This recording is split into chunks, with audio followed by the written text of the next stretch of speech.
చిన్న విషయాన్ని పట్టుకొని పెద్దగా చూపించడం. మీరు రోజు చూస్తున్నారు కదా, చిలకలూరుపేట షాలేం రాజు గారు ఒకనప్పుడు చిలకలూరుపేట అంటే పాపానికి నివాస స్థలం.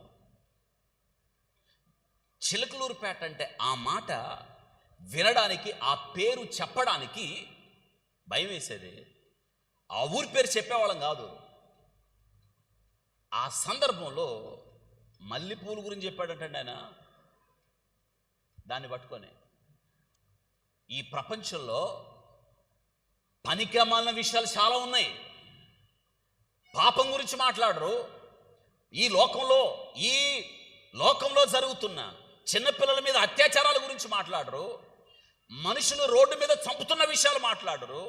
విపరీతంగా మత్తు పదార్థాలు పెరిగిపోయి యవనస్తులు పాడైపోతుంటే దాని గురించి మాట్లాడరు. విపరీతంగా మద్యం ఏరులై పారుతుంటే దాని గురించి మాట్లాడరు. క్రైస్తవులు పూలు పెట్టుకోరు.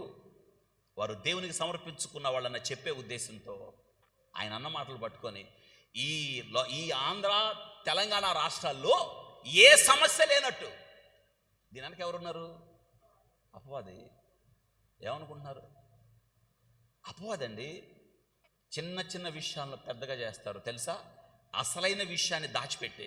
ఇప్పుడు జనం అందరూ లేచిన దగ్గర నుండి మల్లెపూలు మల్లెపూలు మల్లెపూలు.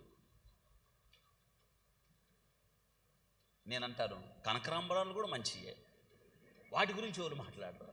మల్లెపూలు అంటే సాతాను చూసారా ఎలా తీసుకుని వెళ్ళాడో.